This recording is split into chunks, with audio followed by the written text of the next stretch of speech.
오늘 본문은 다섯 번째 사사인 기드온의 이야기입니다. 첫 번째 사사는 갈렙의 동생이었던 온니엘입니다. 그는 이 메소포타미아 왕 구산 리사다임에게 8년 동안 고통을 받던 이스라엘 민족을 구원하였고, 그리고 그 땅에 40년 동안 평화가 있었습니다. 그리고 나서 이제 두 번째 사사가 등장하는데, 그는 왼손잡이 에웃으로 모압 왕 에글론에게 18년 동안 고통을 받던 자기 민족을 구원하였고, 그 땅에 80년 동안 평화가 임했습니다. 그리고 세 번째 사사는 삼갈입니다. 삼갈에 대해서는 블레셋 사람을 이기고 이스라엘을 구원했다는 짧은 이야기만 나옵니다. 그리고 네 번째 사사가 여자로서 선지자이며 사사였던 드보라 이야기가 나옵니다. 이 드보라 때에 가나안 왕 야빈에게 20년 동안 고통을 받던 이스라엘을 구원하였고, 그 땅에 40년 동안 평화가 있었습니다.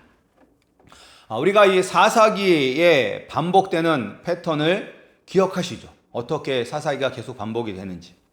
하나님을 떠나 가나안 민족과 결혼을 하고 가나안 족속들의 우상을 섬기며 하나님 아버지 앞에서 이스라엘 백성들이 범죄를 합니다. 그러면 그 범죄 때문에 가나안 족속들에 의해서 고통을 당하게 되고, 그 고통이 도저히 견딜 수 없을 그런 지경에 이르면 하나님께 구원해 달라고 부르짖습니다. 그럼 이제 그때 하나님께서 사사를 보내서 구원해 주시고 그 땅에 평화가 옵니다. 그런데 그 사사가 죽으면 다시 그들이 하나님 아버지께 범죄를 합니다. 그러니까 이 패턴이 계속 반복되고 있는 것입니다. 사사 드보라를 통해서 구원을 받고 40년 동안 평화를 누렸으니 이제 무엇을 할 차례인가요? 바로 하나님 앞에 범죄할 차례이죠. 다시 하나님 앞에서 가나안 족속들과 결혼하고 그들과 언약을 맺고 그들의 우상을 섬기자, 이번에는 미디안 족속과 아말렉 족속과 아라비아 이쪽에 사는 동방 족속들에 의해서 이스라엘 민족이 고통을 받게 됩니다. 이때 하나님은 기드온을 선택하셔서 이스라엘을 구원해 주십니다. 그 내용 가운데 오늘 우리가 함께 보실 내용은 이렇습니다. 먼저 이스라엘이 하나님께 범죄하여 미디안 족속과 아말렉 족속과 동방 족속에게 어떤 고통을 당하고 있는지를 보여주고 계십니다. 앞부분에, 6장 앞부분에. 그리고 그 고통을 견디지 못해 하나님께 부르짖습니다. 그때 기드온에 앞서서 하나님께서 선지자 한 사람을 보내서 왜 이런 일이 일어났는지를 이스라엘 백성들에게 알려줍니다. 그리고 나서 기드온이 등장합니다. 밀을 추수하고 타작을 해야 되는데 넓은 공간에서 타작을 하지 못하고 포도주를 만드는 장소에서 밀을 타작하는 그런 기드온의 모습이 나오고, 그런 기드온에게 하나님의 사자가 나타나서 내가 이스라엘을 구원할 것이다 라는 놀라운 이야기를 합니다. 그때 기드온은 자신들이 미디안 족속들에게 고난을 당하고 있는데 하나님은 도대체 어디서 뭘 하셨냐며 따지고 불만을 늘어놓습니다. 이런 기드온에게 징표를 보여주셔서 그가 이스라엘을 구원할 사람이라는 것을 깨닫게 합니다. 기드온이 이제 드린 예물을 바위 위에서 불이 나와서 이 확 불살라지는 것을 보면서 기드온은 내가 하나님을 보았다는 그 사실 때문에 두려워합니다. 죽을까봐 두려워해요. 그때 안심하라, 두려워 말라, 죽지 않는다 말씀하시는 하나님의 음성을 듣고 하나님은 평화이시니라 여호와 살롬이라 부르고 그곳에 하나님께 예배하는 제단을 쌓습니다. 이 스토리가 6장 1절에서부터 24절까지 나오는 내용입니다. 추수감사절을 맞이하여 우리가 하나님께 왜 감사해야 되는지 그 이유를 오늘 이 기드온 6장 말씀을 통해서 함께 살펴보고자 합니다. 첫 번째로 우리가 하나님께 감사해야 하는 이유는 은혜 받을 수 없는 사람들을 구원해 주시기 때문입니다. 우리가 하나님께 감사할 이유는 은혜 받을 자격이 없는 사람들을 하나님께서 구원해 주시기 때문입니다. 우리가 사사기 패턴을 앞에서 보았습니다. 범죄하고 고통당하면 부르짖고 부르짖으면 사사를 통해서 구원해 주시고, 그런데 구원을 받은 후에 다시 범죄를 반복하는 패턴입니다. 은혜로 구원을 받고 평화를 누리다가 다시 범죄하여 고통을 받으면 하나님께 도와달라, 구원해달라 부르짖으면서 반드시 함께 해야 되는 것이 있습니다. 우리가 이제 범죄에서 하나님께 고통당할 때 하나님 나를 구원해 주시옵소서, 나를 건져 주시옵소서 라고 하나님께 부르짖을 때 반드시 포함되는 게 필요해요. 그것은 바로 회개입니다. 회개.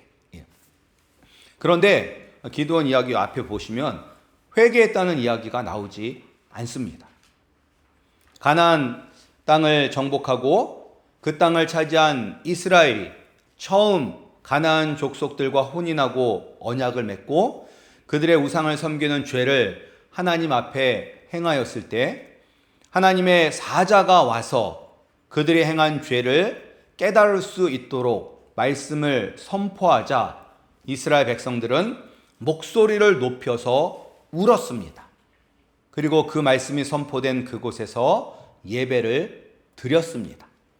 그리고 그곳 이름을 우는 자들, 우는 자들이란 뜻을 가진 복임이라 불렀습니다. 목소리를 높여 울며 예배를 드렸다는 것은 회개를 했다는 것을 의미합니다. 자신들이 하나님 아버지 앞에 죄를 지었다는 것을 인정하고 하나님의 은혜를 구하는 회개가 있었습니다. 그런데 기드온 때에는 회개가 없었습니다. 회개가 없었어요. 미디안 족속들이 얼마나 이스라엘 민족들을 괴롭게 했는지, 이 사람들은 약간 이 아라비아 쪽에서 오는 사람들이니까 이제 낙타를 타고 와서 그냥 메뚜기 떼처럼 몰려와서 아예 그 땅에 천막을 치고 곡식들이 싹이 날 때부터 추수할 때까지 머물면서 약탈을 했어요. 그것을 피해 이스라엘 이 사람들은 굴을 파고 숨어야 할 정도로 고통을 당했습니다. 그 고통을 견디다 못한 이스라엘이 하나님께 부르짖었습니다. 이때 하나님께서 직접 한 선지자를 보내셨다고 말씀을 드렸죠. 그래서 그 선지자가 와서 이스라엘이 무엇을 잘못했는지 깨닫도록 직접적으로 말씀을 했어요. 그럼 그 다음에 무엇을 해야 되죠? 회개해야 되잖아요. 내가 무엇을 잘못했는지 직접으로 말씀을 해주셨으니까. 그러나 기드온 이야기 어디에도 회개하는 장면은 나오지 않습니다. 이런 은혜를 모르는 사람을 도와줄 필요, 구원해줄 필요가 있을까요? 이런 은혜를 모르는 사람이 누구입니까? 바로 우리죠. 우리도 때때로는 하나님의 뜻대로 살지 못하는 경우가 참 많습니다. 그리고 말씀을 통해서, 사람을 통해서 내가 하나님의 뜻대로 살지 못하고 있다는 것, 내가 내 욕심대로, 내 기분 내키는 대로 살아서 고통을 당할 때도 많습니다. 그때 내가 회개하고 하나님의 뜻대로 살려고 몸부림치지는 않으면서 그냥 도와달라고 하나님께 떼를 쓰던 때가 얼마나 많습니까? 그런데 그때마다 하나님은 나에게 어려움과 고통에서 피할 길을 열어주시기도 하고 도와주셨습니다. 그런데 그것도 모르고 다시 내 욕심대로, 내 마음대로 살았던 적이 얼마나 많습니까? 여러분이라면 이렇게 정신 못 차리고 동일한 실수를 계속 반복하는 사람을 도와주시겠습니까?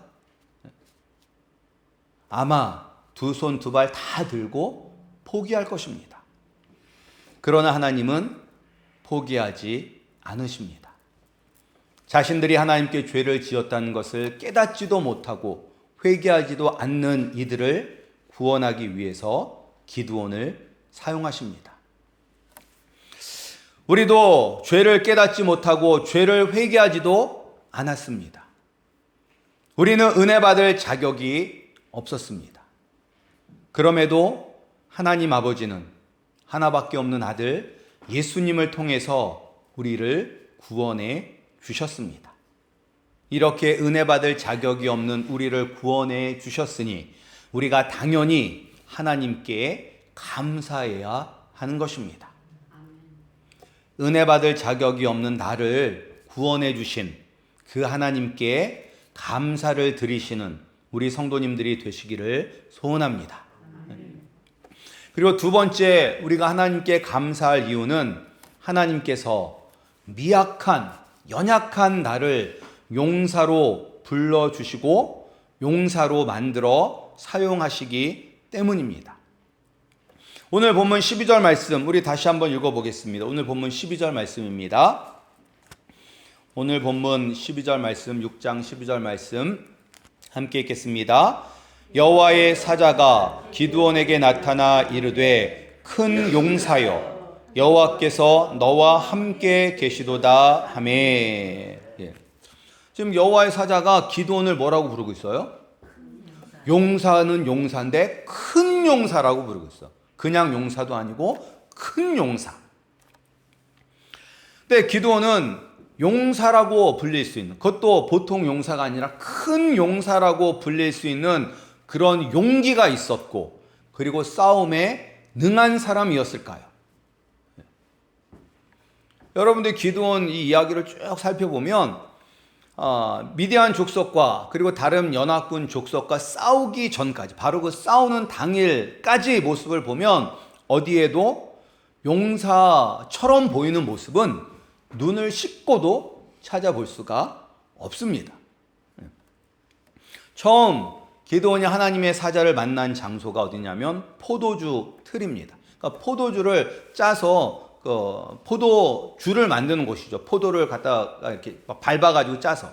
그러니까 이 포도주 틀은 어떻게 만드냐면 바위를 이렇게 파서 웅덩이를 만들고 그 아래에 또 웅덩이를 만들어요. 그래서 이 위 웅덩이에서 포도를 딴 거를 다 가서 막 밟으면 이제 거기서 이제 주스가 다 터져 나오잖아요. 그럼 그것이 이 아래로 내려가면서 이제 발효가 되어서 저 아래는 이제 맑은 포도주가 되는 거예요. 그러려면 이제 웅덩이를 깊게 파야 되겠죠. 웅덩이를. 그런데 이 포도주를 만드는 틀에서 기드온이 지금 무엇을 하고 있죠? 밀을 타작하고 있습니다. 밀을 타작하고 있습니다. 그러니까 밀을 타작하는 것은 이제 밀을 추수해서 막 쳐서 알곡과 쭉정이를 분리하는 작업을 하고 있다는 것입니다. 이제 보통은 이것을 어디서 하자면 탁 트인 넓은 공간에서 해야 돼요. 그래야지 이제 키를 해서 이렇게 탁 치면 쭉정이는 날아가고 알곡만 남아서 밑에 쌓이잖아요. 이제 그런 일을 해야 돼요. 그렇게 넓고 탁 트인 곳에 해서야 되는데 포도주를 만드는 이 웅덩이에 들어가서 하고 있는 거예요. 왜 이렇게 했을까요? 그렇죠. 미디안 사람들이 볼까봐 두려워서, 무서워서 들키지 않고 몰래 지금 밀을 타작하고 있는 것입니다. 그런데 이 모습이 용사라 불리는 사람의 모습처럼 보입니까? 두려워 떨면서 막 숨어서 하고 있는 그런 모습이. 그리고 기드온은 지금 자신이 겪는 어려움이 누구 때문이라고 원망할까요? 하나님 때문이라고 원망하고 불평하고 있어요. 우리 13절 말씀 또 함께 읽겠습니다. 13절 말씀입니다. 시작. 기드온이 그에게 대답하되 오 나의 주여 여호와께서 우리와 함께 계시면 어찌하여 이 모든 일이 우리에게 일어났나이까? 또 우리 조상들이 일찍이 우리에게 이르기를 여호와께서 우리를 애굽에서 올라오게 하신 것이 아니냐 한 그 모든 이적이 어디 있나이까? 이제 여호와께서 우리를 버리사 미디안의 손에 우리를 넘겨주셨나이다 하니. 기드온이 이제 하나님의 사자를 보자마자, 그리고 너는 큰 용사다, 하나님이 너와 함께한다 라는 말을 듣자마자 한 말이 무엇이냐면, 하나님이 우리와 함께 계시면 어떻게 이런 고통과 고난이 우리에게 일어날 수 있습니까? 라고 이 모든 고통과 고난의 책임을 하나님께 돌리고 있어요. 근데 이제 기드온은 할아버지, 아버지한테 들었던 것 같아요. 하나님께서 이 이스라엘 백성들을 어떻게 이집트에서 구원해 주셨는지는 알고 있는 것 같아요. 그리고 그때 하나님께서 베푸셨던 놀라운 기적들, 이적들도 듣고 알고 있었습니다. 아니, 우리 할아버지, 아버지는 하나님께서 그러한 놀라운 능력으로 이 이스라엘 백성들을 이집트에서 구원해 주셨다고 하는데, 우리가 이렇게 고통을 당하는 것은 하나님이 우리를 버렸기 때문입니다 라고 하나님께 불평하고 원망하고, 이런 모든 고난의, 고통의 책임을 하나님께 돌리고 있습니다. 근데 이것이 큰 용사의 모습처럼 보입니까? 우리가 생각하는 큰 용사의 모습은 어떤 것입니까? 우리가 생각하는 큰 용사, 위대한 용사의 모습. 우리가 상상하는 것은 이런 거 아니에요? 임진왜란 때 조선의 수군이 거의 전멸을 해서 절망에 빠졌을 때, 저에게는 아직 12척의 배가 남았습니다 라고 이야기하는 그런 이순신 장군의 모습이 떠올리거나, 또 요새 이제 대하 드라마를 한다고 그러는데, 반드시 적을 전멸시켜 다시는 고려 땅을 침략하지 못하게 할 것이옵니다 라고 외치는 그런 강감찬 장군의 그런 모습이 우리가 생각하는 큰 용사의 모습이지 않습니까? 그런데 이런 모습을 기드온에게서는 찾아볼 수가 없었습니다. 불평하고 원망할 뿐만 아니라 하나님께서 너와 함께 하신다라고 말씀을 해도, 우리 집은 므낫세 지파 중에서 가장 약한 가문이고 나는 그 가문에서 가장 약한 사람이라고 이야기할 정도로 소심하고 겁이 많은 사람이었습니다. 그럼에도 하나님은 이런 기드온을 통해서 이스라엘을 구원하셨습니다. 하나님은 기드온에게서 용사로서의 자질을 보시고 그를 택하신 것은 아닙니다. 은혜로 그를 택하여 주셨고 그를 용사로 만들어 주셨습니다. 근데 우리가 보통 큰 일을 하는 사람들을 보면 어떤 사람들이 큰 일을 한다고 생각을 합니까? 보통 세상에서 어떤 사람들이 큰 일을 한다고 해요? 보통 그런 말 얘기하잖아요. 걔는 어려서부터 똑똑한 게 큰 일을 할 줄 알았어. 그 사람은 어렸을 때부터 남달랐는데 역시 다르네 라고 이야기하면서 한 사람의 개인이 가지고 있는 어떤 능력 때문에 큰 일을 한다라고 생각을 합니다. 물론 맞는 경우도 있어요. 맞는 경우도. 어떤 사람은 5달란트를 가졌기 때문에 1달란트나 2달란트, 3달란트, 4개의 달란트를 가진 사람보다 더 큰 일을 할 수 있습니다. 그러나 하나님의 일은, 하나님이 하시는 일은 개인이 큰 능력과 무슨 기술이 있다고 해서 사용하시는 것은 아닙니다. 만약 어떤 사람 자체에 뛰어난 능력이 있어서 하나님의 놀라운 일을 할 수 있다고 하면 대부분의 성도들은 기대할 수 있는 것이 없습니다. 우리가 남들보다 특출난 것이 있습니까? 다 거기서 거기, 다 50보 100보 아닙니까? 개인이 가지고 있는 능력으로 하나님의 일을 할 수 있다면 우리는 다 뛰어난 사람, 들러리나 서다 끝나는 인생이 될 것입니다.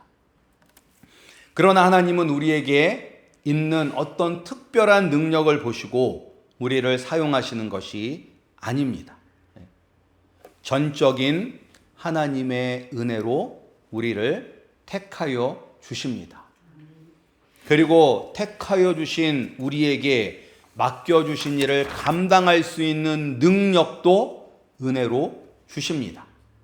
그리고 그 일을 맡아서 처리하는 내내 은혜로 우리와 함께하여 주십니다. 처음부터 끝까지 하나님의 은혜로 모든 것을 가능케 하십니다. 우리는 하나님의 택하심으로 하나님의 자녀가 되었습니다. 그리고 하나님께서 우리를 그리스도의 용맹한 군사로 만들어 가실 것입니다. 미약하고 소심하고 때때로는 비겁한 나를 용사라 불러주시고 용사로 만들어 가시는 하나님 아버지께 감사하시는 우리 성도님들이 되시기를 소원합니다. 그리고 마지막으로 우리가 하나님께 감사해야 하는 이유는 하나님께서는 반드시 우리와 함께 하시기 때문입니다. 여호와의 사자가 기드온에게 나타나서 하신 말씀이 큰 용사여 여호와께서 너와 함께 계시도다입니다. 그리고 기드온이 원망하고 불평할 때 하신 말씀도 내가 함께 한다는 말씀이에요.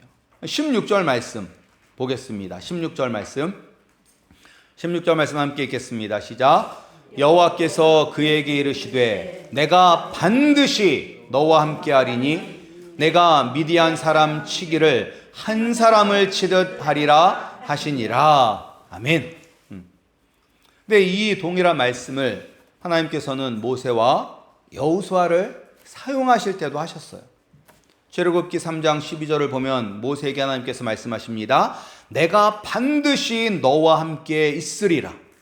내가 그 백성을 애굽에서 인도하여 낸 후에 너희가 이 산에서 하나님을 섬기리니 이것이 내가 너를 보낸 증거니라 라고 말씀하셨고, 여호수아 1장 5절을 보면 내 평생에 너를 등이 대적할 자가 없으리니 내가 모세와 함께 있었던 것 같이 너와 함께 있을 것임이라. 내가 너를 떠나지 아니하며 버리지 아니하리니 라고 말씀하세요. 하나님이 함께 하시면 우리가 두려워할 일이 무엇이 있겠습니까? 기드온도 하나님이 자신과 함께 하겠다 2번씩이나 말씀을 하시니까 하나님이 나와 함께 하신다는 그런 표징, 사인을 보여주시옵소서라고 부탁을 해요. 그리고 이제 집에 가서 이 여호와의 사자에게 드릴 예물을 준비해서 다시 돌아오죠. 그래서 그 예물을 바위 위에 이렇게 막 진영을 해 놓습니다.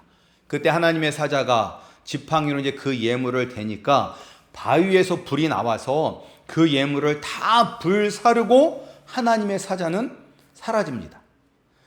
그때서야 비로소, 그 전까지는 자기가 하나님을 배웠다는 것을 깨닫지 못하고 있는데 이것을 보고 나서야 비로소 내가 하나님을 배웠구나 라는 것을 깨닫고 두려워합니다. 그러니까 두려워하는 이유는 하나님을 만나면 죽는다고 생각을 했기 때문이죠. 그때 하나님의 음성이 들립니다. 너는 안심하라, 두려워하지 말라, 죽지 아니하리라. 우리가 하나님을 뵙고도 죽지 않는 것은 예수님을 믿음으로 하나님의 자녀가 되었기 때문입니다. 이제 하나님은 나의 아버지, 아빠가 되셨으니 하나님과 함께 있는 것은 두려운 일이 아니라 기쁜 일입니다. 전능하신 하나님이 나와 함께 하시니 우리가 두려워할 일이 무엇이 있겠습니까? 예수님께서 이 세상을 떠나실 때 마지막으로 우리에게 약속하신 말씀도 볼지어다. 내가 세상 끝날까지 너희와 항상 함께 있으리라 라고 말씀해 주셨습니다. 은혜 받을 자격이 없는 우리를 구원해 주시니 감사해야 되고, 미약하고 소심하고 겁 많은 우리를 용사로 불러주시고 용사로 만들어 가시니 감사하고, 또한 전능하신 하나님께서 우리와 함께 하시니 우리가 어찌 감사하지 않을 수 있습니까? 어찌 평화를 누리지 않을 수 있습니까? 기드온이 제단을 쌓고 여호와 샬롬, 평강의 하나님이라고 부른 것처럼 우리도 삼위일체 하나님 안에서 날마다 감사하며 평강을 누리시기를 주님의 이름으로 축복합니다. 우리 기도하겠습니다.